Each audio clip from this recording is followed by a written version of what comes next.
let me just follow up real quick on this polarization, balkanization of America. Why has that happened, and how bad do you think it is? What can we do about it? I'm going to talk to Mitch Daniels a bit about that. Yeah. Because, here, Mitch Daniels is interesting because look what happened to Richard Lugar in his own state of Indiana, Tea Party victim in a sense.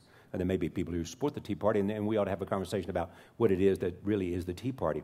But there's a guy, Richard Lugar, who he supported, who did not win. Now, he may not have won renomination for reasons that I don't know about, but that suggests the divide. Here's a man that most people admire, just lost an effort, and there was a close call for some others. I think the divide is, and I asked that question, what can you do about the dysfunction in Washington? And I don't know, and you're going to see it play itself out because we got another vote. We got this so-called fiscal cliff, and we've got another vote coming up on the debt ceiling. We've got a vote on whether to extend the tax cuts.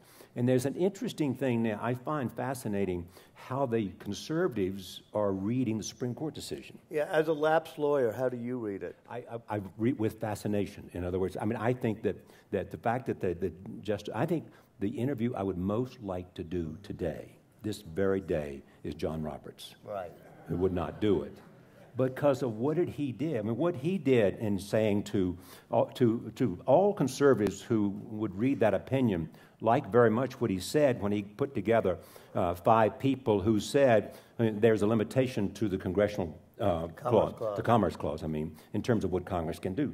That was what the individual mandate they thought would be about. But at the same time, he found another way. And then his conservative friends in Scalia were just scathing in what they said about that. But other conservatives, Krauthammer and others have said, and David Brooks, a centrist, have said, it's put health care back where it ought to be in the political process and in the legislative process. Mm-hmm. And it kept the Commerce Clause from continuing to expand. That's right. Why do you think he did it? I think 2 things. I think what he did was brilliant.